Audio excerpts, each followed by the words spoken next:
Kenyataan memang tak selalu beriringan dengan harapan, tapi bukan berarti kita harus dilanda keputusasaan. Seandainya tidak ada badai, pelangi tidak akan muncul. Untuk itu, belajarlah dari badai yang menimpamu, sembuhkan dulu hatimu sebelum memulai kisah yang baru lagi. Bab 1.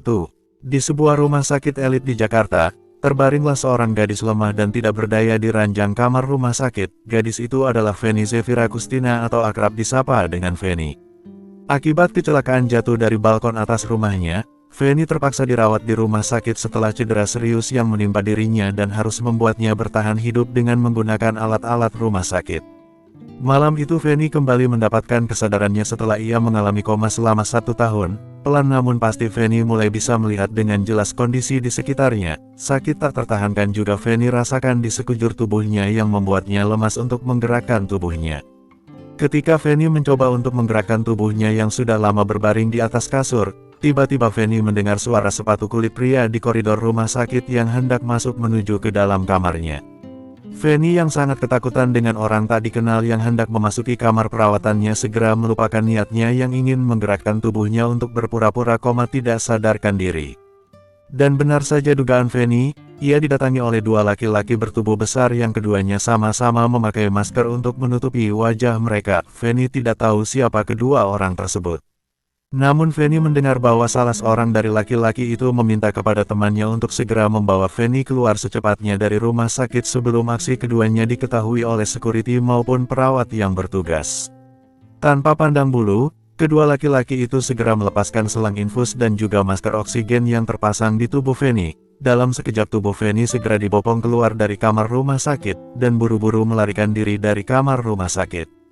Sementara itu beberapa menit setelah kepergian orang-orang yang membawa serta Feni bersama mereka, Hendrik memasuki kamar perawatan Feni dan menemukan kamar rumah sakit itu kosong. Hendrik yang merasa takut dengan keadaan Feni segera mengendarai mobilnya untuk mengejar orang-orang yang telah membawa pergi Feni dari rumah sakit. Saat Feni berada dalam mobil kedua orang yang telah membawanya pergi, ia merasa khawatir dengan niat kedua orang itu kepada dirinya. Feni merasa bahwa tidak seharusnya ia mengalami insiden tragis ini. Dengan sekuat tenaga Feni berusaha berteriak sekencang mungkin untuk meminta pertolongan orang-orang. Tindakan Feni ini tentu saja membuat kedua orang asing tersebut terkejut sekaligus panik dengan sadarnya Feni dari koma. "Siapapun di luar sana, tolong aku!" teriak Feni dengan sekuat tenaganya. "Hei diam kau, tutup mulutmu sekarang juga atau aku tidak akan segan-segan untuk menghabisimu!" ancam salah satu dari kedua laki-laki tersebut. "Siapa kalian? Kemana kalian akan membawaku? Aku mohon tolong lepaskan aku tidak mempunyai kesalahan apapun kepada kalian berdua," pinta Feni dengan ketakutan. "Kau tidak perlu tahu siapa kami gadis kecil, kami harus melaksanakan tugas untuk melenyapkanmu dari dunia ini, dengan begitu kami bisa mendapat uang untuk bersenang-senang." "Hahaha," jawab laki-laki itu dengan puas. "Tutup mulutmu pria brengsek. Takkan kubiarkan kalian melenyapkanku, aku akan membereskan kalian semua dengan tanganku sendiri. Kalian telah melakukan tindakan yang bodoh dengan menculik putri pemilik Blue Gold Corporation. Aku akan menggiring kalian semua ke penjara, kalian akan dipenjara atas perbuatan-perbuatan buruk yang kalian lakukan kepadaku," teriak Feni tanpa merasa takut. Bersambung. 2. Ya, silakan saja kau penjarakan kami Nona. Kau tidak memiliki siapapun yang akan membantumu untuk lepas dari kami. Sebelum kau memenjarakan kami berdua terlebih dahulu akan melenyapkanmu dari dunia ini, dan kita lihat saja, keberadaanmu dan juga kematianmu tidak akan seorang pun yang bisa mengetahuinya," ancam penculik itu. Mendengar ancaman kedua penculik itu, Feni diam-diam berdoa di dalam hatinya agar Tuhan berkenan mengirimkan seseorang untuk membantunya lepas dari usaha penculikan ini. Kesungguhan doa Feni serta pasrahnya diri Feni kepada Sang Pencipta, membuat Tuhan memberikan belas kasih-Nya kepada Feni, sehingga pada saat yang tepat, mobil yang dikendarai oleh Hendrik segera memotong jalan yang dilalui oleh mobil yang dikendarai oleh penculik Feni dan menghadang mobil tersebut dari arah depan dan terpaksa membuat penculik Feni segera mengerem mobilnya agar tidak menabrak mobil yang berada di depannya. "Kurang ajar, beraninya pengendara mobil itu menghadang mobil kita di sini," ucap salah satu penculik itu. "Kenapa kau masih diam di sini? Cepat bereskan pengendara mobil itu," perintah penculik satunya. "Baik bos." Salah satu penculik itu segera keluar dari dalam mobil untuk menghampiri pemilik mobil yang dengan berani menghadang mobilnya. Tanpa mengetahui akan berurusan dengan siapa, penculik itu dengan kasar mengetuk kaca pintu mobil itu dan menyuruh pemilik mobil itu keluar. Tok tok tok tok, hei kau yang di dalam, cepat keluar dari dalam mobilmu sekarang. Melihat bahwa salah satu laki-laki yang menculik Fanny datang menghampiri mobilnya hanya bisa membuat Hendrik tersenyum remeh dan bersikap dengan tenang. Sementara itu Fanny yang merasa sangat senang melihat ada pengendara mobil yang mencoba menghentikan mobil penculiknya segera berteriak meminta tolong kepada Hendrik. Siapapun kau yang ada di dalam mobil, tolong selamatkan aku, orang-orang ini berusaha untuk menculikku. Teriak Fanny dengan kencang sehingga memancing kemarahan penculik yang masih berada di dalam mobil dan membuatnya langsung menamparkan wajah Fanny dengan keras hingga membuat kepalanya terbentur bagian kaca pintu mobil yang membuat Fanny langsung tak sadarkan diri. Hendrik yang merasa marah dengan tindakan yang dilakukan oleh penculik itu kepada Fanny, segera membuka pintu mobilnya dengan keras dan keluar dari dalam mobilnya untuk menghadapi para penculik itu. Cepat lepaskan gadis itu, jika kalian tidak ingin hancur di tanganku, ucap Hendrik dengan tegas. Salah satu penculik yang sebelumnya berada di luar berniat menghajar Hendrik, namun niat penculik tersebut segera diketahui oleh Hendrik dan berhasil dilumpuhkan dengan keterampilan bela diri Hendrik dalam beberapa detik saja dan membuat penculik itu terkapar di jalan sembari merintih kesakitan. Aku sudah bilang bahwa kalian akan hancur di tanganku jika kalian berdua tidak cepat untuk melepaskan gadis yang kalian culik itu, jadi cepat lepaskan gadis itu dan serahkan gadis itu kepadaku sekarang. Ucap Hendrik pada penculik Fanny yang lain yang masih berada di dalam mobil. Merasa geram dengan ancaman Hendrik dan juga perbuatannya yang sudah melumpuhkan kawannya, penculik Fanny yang berada di dalam mobil tersebut akhirnya keluar dari dalam mobil untuk melawan Hendrik. Perlawanan sengit segera terjadi di antara Hendrik dan juga penculik Fanny yang lain itu. Berbagai usaha perlawanan dicoba oleh penculik itu untuk melumpuhkan Hendrik, namun karena kepintaran dan juga kehebatan Hendrik dalam bela diri akhirnya mampu membuat penculik Fanny itu ikut menyusul temannya yang terkapar di jalan dengan sejumlah luka memar di tubuh mereka. Bersambung 3. Setelah berhasil melumpuhkan kedua penculik tersebut, Hendrik pun segera menghampiri mobil milik penculik itu dan segera menggendong Fanny keluar dari sana. Dalam gendongannya, Hendrik bisa melihat dengan jelas wajah Fanny yang memar dan tidak berdaya sehingga hal itu membuat Hendrik merasa menyesal karena sudah datang terlambat untuk menyelamatkannya. Maafkan aku Fanny, aku terlambat untuk menyelamatkanmu dari para penculik ini. Aku janji hal ini tidak akan pernah terjadi lagi, akan kupastikan kau aman dalam perlindunganku. Ucap Hendrik yang segera membawa Fanny masuk ke dalam mobilnya. Hendrik merebahkan tubuh Fanny dengan hati-hati ke kursi penumpang yang berada di depan, lalu memeriksa denyut nadi Fanny untuk memastikan bahwa gadis itu baik-baik saja. Setelah memeriksa keadaan Fanny yang ternyata baik-baik saja, Hendrik pun kemudian menghubungi rekan-rekannya untuk menangkap penculik-penculik Fanny melalui panggilan telepon. Fanny mendengar samar-samar suara Hendrik yang tengah berbicara dengan seseorang melalui panggilan teleponnya. Dalam keadaan setengah sadar, dilihatnya Hendrik yang menurut Fanny seperti bayangan. Melihat bayangan laki-laki itu membuat Fanny berpikir apakah ia sudah diselamatkan oleh orang yang tepat atau justru ia jatuh ke tangan penculiknya yang lain. Entahlah, Fanny merasa kepalanya terlalu pusing untuk memikirkan apa yang terjadi. Pemikiran itu membuat Fanny semakin lelah, hingga kemudian ia pun kehilangan kesadarannya. Malam semakin larut saat Hendrik tiba di kediamannya yang terletak di Jakarta Utara. Tidak ada seorang pun yang tahu bahwa Hendrik memiliki tempat di Jakarta ini sehingga ia bisa tetap menyembunyikan Fanny dari orang-orang suruhan Meka dan juga Aldo yang ingin menghabisinya. Hendrik menggendong tubuh Fanny keluar dari mobilnya, lalu membawanya masuk ke dalam rumah dan juga salah satu kamarnya. Selesainya merebahkan tubuh Fanny ke atas kasur, Hendrik berdiri di samping tempat tidur dan menghubungi dokter pribadi untuk memeriksa keadaan Fanny.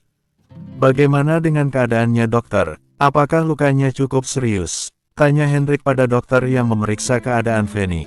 Tidak juga, nona ini hanya mendapat luka memar di area wajahnya, cukup diobati dengan salep maka luka memarnya akan sembuh. Ucap dokter. Lalu bagaimana dengan perkembangan kesehatannya dokter? Temanku ini baru saja sadar dari koma. Apakah kita perlu memberinya infus atau masker oksigen? Tanya Hendrik. Tidak perlu, kesehatan nona ini sudah cukup membaik. Dia hanya perlu istirahat selama beberapa hari untuk memulihkan kondisinya. Aku akan meresepkan obat dan juga vitamin untuknya. Harap Anda tidak akan lupa untuk memberinya obat itu. ucap dokter sembari menyerahkan secari kertas yang berisi resep obat kepada Hendrik. Baik dok, saya akan ingat semua yang Anda katakan kepada saya. Ucap Hendrik yang segera mengantar dokter pulang ke rumahnya sekaligus pergi ke apotek untuk menebus obat Fanny. Sekembalinya dari luar, Hendrik menyempatkan waktunya untuk memeriksa keadaan Fanny yang ternyata masih belum bangun. Gadis itu terlihat sangat menyedihkan. Diam-diam Hendrik bersumpah untuk membantu Fanny dalam membalaskan dendamnya kepada Meka dan juga Aldo. Dua orang jahat dan serakah itu harus membayar akibat dari semua kejahatannya kepada Fanny, dan Hendrik tidak akan bisa merasa tenang jika orang-orang yang membuat kehidupan Fanny menjadi hancur masih bersenang-senang di luar sana. Keesokan harinya Fanny pelan-pelan mulai mendapatkan kesadarannya kembali. Setelah berusaha untuk bangun dan duduk dengan benar, rasa waspada dan berjaga-jaga segera dilakukan oleh Fanny ketika ia menyadari bahwa dirinya sedang berbaring di kasur yang mewah dan empuk. Sinar mentari pagi masuk melalui jendela kamar yang terbuka dan semilir angin sepoi-sepoi dengan mudahnya masuk ke dalam kamar. Pandangan Fanny menyapu ke seluruh ruangan. Ruangan itu tampak berbeda dengan kamar perawatan rumah sakit saat ia dirawat. Tubuh Fanny merinding. Fanny bertanya-tanya kepada dirinya sendiri, apakah kali ini ia benar-benar diselamatkan oleh sosok pria yang seperti ada di dalam mimpinya? Ataukah saat ini ia masih diculik oleh orang-orang yang membawanya pergi dari rumah sakit? Merasa takut dengan pemikirannya sendiri, Fanny pun dengan cepat bergegas keluar dari dalam kamar untuk menemukan pintu keluar dan kabur dari tempatnya saat ini. Namun, bukannya menemukan pintu keluar agar membuatnya lolos melarikan diri, Fanny justru mendapati seorang laki-laki asing yang sedang sibuk berjibaku di dapur. Melihat laki-laki itu, Fanny pun diam-diam mengambil vas bunga yang berasal dari ruang tamu yang letaknya tidak jauh dari dapur, untuk ia gunakan sebagai pertahanan diri dari laki-laki itu. Fanny menduga bahwa Hendrik adalah sebuah bahaya besar bagi keamanan hidupnya.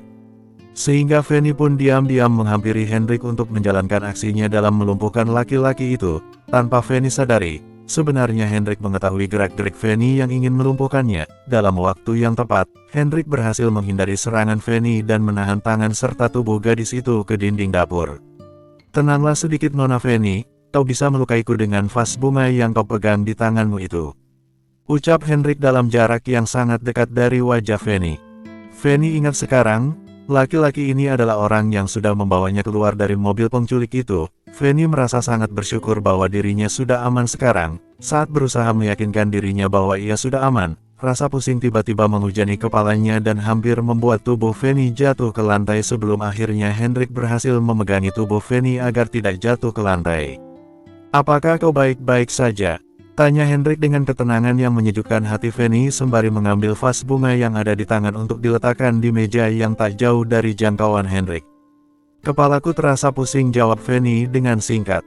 Itu memang wajar karena kau baru saja sadar dari koma selama di rumah sakit, butuh beberapa hari untuk memulihkan kembali kondisimu. Sebaiknya kau harus beristirahat di dalam kamarmu. Ayo, ku antar kau kembali ke dalam kamarmu. Ucap Hendrik yang langsung menggendong Fanny kembali ke dalam kamarnya dan merebahkan tubuhnya dengan lembut di atas kasur. Tunggulah aku sebentar lagi, aku akan kembali dengan obat dan juga sarapan pagi untukmu. Ucap Hendrik yang segera kembali ke dapur untuk memasak makanannya. 15 menit kemudian Hendrik pun kembali mendatangi kamar Fanny untuk mengantar obat dan juga sarapan pagi untuk Fanny. Makanlah makanan ini, setelah itu minumlah obat ini, dengan begitu rasa pusingmu bisa menghilang. Ucap Hendrik sembari menaruh baki yang berisi obat dan juga makanan ke atas kasur yang ditiduri oleh Fanny. Fanny mematuhi perkataan Hendrik. Sekarang ia tidak merasa takut lagi dengan keberadaan Hendrik karena Hendrik telah memberikan rasa aman yang selama ini Fanny cari.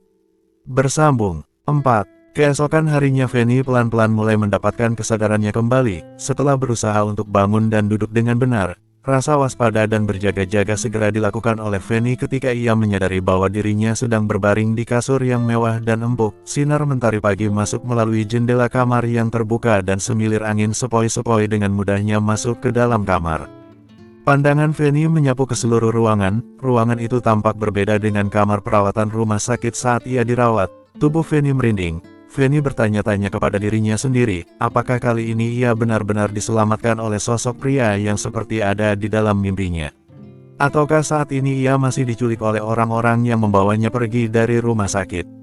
Merasa takut dengan pemikirannya sendiri, Fanny pun dengan cepat bergegas keluar dari dalam kamar untuk menemukan pintu keluar dan kabur dari tempatnya saat ini. Namun, bukannya menemukan pintu keluar agar membuatnya lolos melarikan diri, Fanny justru mendapati seorang laki-laki asing yang sedang sibuk berjibaku di dapur. Melihat laki-laki itu, Fanny pun diam-diam mengambil vas bunga yang berasal dari ruang tamu yang letaknya tidak jauh dari dapur. Untuk ia gunakan sebagai pertahanan diri dari laki-laki itu, Fanny menduga bahwa Hendrik adalah sebuah bahaya besar bagi keamanan hidupnya.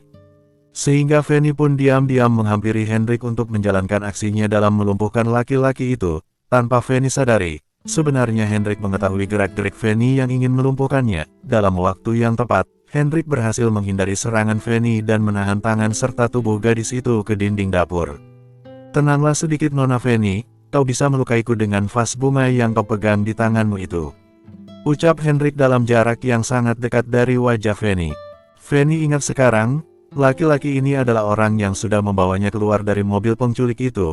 Fanny merasa sangat bersyukur bahwa dirinya sudah aman sekarang. Saat berusaha meyakinkan dirinya bahwa ia sudah aman, rasa pusing tiba-tiba menghujani kepalanya dan hampir membuat tubuh Fanny jatuh ke lantai sebelum akhirnya Hendrik berhasil memegangi tubuh Fanny agar tidak jatuh ke lantai. "Apakah kau baik-baik saja?" tanya Hendrik dengan ketenangan yang menyejukkan hati Fanny sembari mengambil vas bunga yang ada di tangan untuk diletakkan di meja yang tak jauh dari jangkauan Hendrik.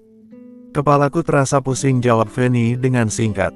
"Itu memang wajar karena kau baru saja sadar dari koma selama di rumah sakit, butuh beberapa hari untuk memulihkan kembali kondisimu. Sebaiknya kau harus beristirahat di dalam kamarmu. Ayo, ku antar kau kembali ke dalam kamarmu," ucap Hendrik yang langsung menggendong Fanny kembali ke dalam kamarnya dan merebahkan tubuhnya dengan lembut di atas kasur. "Tunggulah aku sebentar lagi, aku akan kembali dengan obat dan juga sarapan pagi untukmu," ucap Hendrik yang segera kembali ke dapur untuk memasak makanannya. 15 menit kemudian Hendrik pun kembali mendatangi kamar Fanny untuk mengantar obat dan juga sarapan pagi untuk Fanny. "Makanlah makanan ini, setelah itu minumlah obat ini, dengan begitu rasa pusingmu bisa menghilang," ucap Hendrik sembari menaruh baki yang berisi obat dan juga makanan ke atas kasur yang ditiduri oleh Fanny. Fanny mematuhi perkataan Hendrik. Sekarang ia tidak merasa takut lagi dengan keberadaan Hendrik karena Hendrik telah memberikan rasa aman yang selama ini Fanny cari. Bersambung 5. Hendrik menunggu Fanny selesai makan dan minum obat, kemudian ia membantu Fanny untuk membereskan baki yang berisi piring dan gelas kotor dari atas kasur. "Sekarang bagaimana perasaanmu?" tanya Hendrik sembari duduk di pinggir kasur yang ditiduri oleh Fanny. "Masih terasa lemas tapi rasa pusing di kepalaku sudah pelan-pelan membaik," ucap Fanny dengan jujur. "Perlu beberapa hari untuk dapat memulihkan kembali kondisi tubuhku," ucap Fanny. "Syukurlah kalau begitu, aku merasa lega mendengarnya," ucap Hendrik. Fanny memperhatikan cara bicara pria itu yang apa adanya, sopan dan juga sangat perhatian. Fanny tidak tahu siapa orang yang sudah menolongnya. Meskipun begitu, Fanny merasa sangat berterima kasih kepada Hendrik karena sudah mau menolongnya untuk lepas dari usaha penculikan yang terjadi kepada dirinya. "Aku tahu ini sedikit kurang pantas tapi tolong tinggallah di sini untuk sementara waktu. Saat ini belum aman bagimu untuk meninggalkan tempat ini," ucap Hendrik. "Aku tidak bisa tinggal di sini lebih lama lagi. Aku harus kembali ke rumahku untuk membalas perbuatan jahat seseorang yang sudah memperlakukanku dengan tidak adil," ucap Fanny. "Aku mengerti dengan keinginanmu, namun kau belum memiliki cukup kekuatan untuk melakukan itu semua. Jadi tolong dengarkan saranku untuk tinggal di sini sementara waktu," ucap Hendrik yang berusaha untuk membujuk Fanny agar mau mendengarkan perkataannya. "Tolong jangan mencegahku untuk pergi dari sini. Kau hanya orang asing yang tidak tahu permasalahan apa yang sedang aku hadapi," ucap Fanny dengan kesal. "Aku memang orang asing, namun kau bisa percaya kepadaku bahwa aku adalah orang yang sangat peduli dengan keselamatan hidupmu. Sudah menjadi tugasku untuk melindungimu dari bahaya sekaligus membantumu membalaskan dendam kepada orang-orang yang sudah memperlakukanmu dengan tidak adil," ucap Hendrik. "Sudah menjadi tugasmu untuk melindungiku dari bahaya. Memangnya kau siapa?" tanya Fanny. "Aku Kapten Hendrik Pratama Surya Wiloyo, Kepala FBI dari Kepolisian Jakarta. Aku ditugaskan untuk melindungimu," ucap Hendrik. Fanny tampak terkejut dengan pengakuan Hendrik. Pandangan Fanny langsung memeriksa sosok Hendrik dari atas ke bawah, dan di sanalah Fanny bisa melihat bahwa pria itu bersenjata. Hendrik memakai sarung pistol dari kulit yang disampirkan di pinggangnya dan berisi senjata yang seharusnya dimiliki oleh petugas keamanan. Fanny mengakui bahwa mungkin memang benar bahwa Hendrik adalah kepala FBI, akan tetapi ia merasa sangat tidak masuk akal bila kepala FBI tiba-tiba melindunginya dengan begitu saja, apalagi ia sendiri masih belum melaporkan masalahnya kepada polisi. Fanny menatap Hendrik dengan pandangan penuh pertanyaan. Ini aneh sekali, pertama-tama aku belum melaporkan tentang permasalahanku kepada pihak yang berwajib. Kedua, tidak mungkin juga kalau orang yang sudah mencelakaiku melaporkan kejadian yang menimpaku kepada polisi. Ketiga, bagaimana kau tahu kalau hidupku dalam bahaya? Sebenarnya siapa kau? Siapa yang sudah menugaskanmu untuk melindungiku? Tanya Fanny dengan segudang pertanyaannya. Hendrik memutuskan bahwa Fanny belum siap untuk mendengar cerita yang sesungguhnya mengenai alasan dibalik dirinya ditugaskan untuk melindungi gadis itu, maka Hendrik pun menjawab. Sudah menjadi tugas kami untuk menyelidiki kasus yang janggal di kota ini. Aku diminta untuk melindungimu karena kau sudah lama tidak pernah muncul di kehidupan keseharianmu. Orang luar mungkin tidak tahu kalau selama ini kau koma di rumah sakit selama 1 tahun. Tapi bagi kami pihak berwajib, sudah menjadi tanggung jawab kami untuk menyelidiki hal mencurigakan itu. Maka untuk itulah aku di sini untuk melindungi dan juga membantumu. Ucap Hendrik yang terdengar tidak masuk akal dan berharap bahwa perkataannya itu bisa dipercaya oleh Fanny. Bersambung.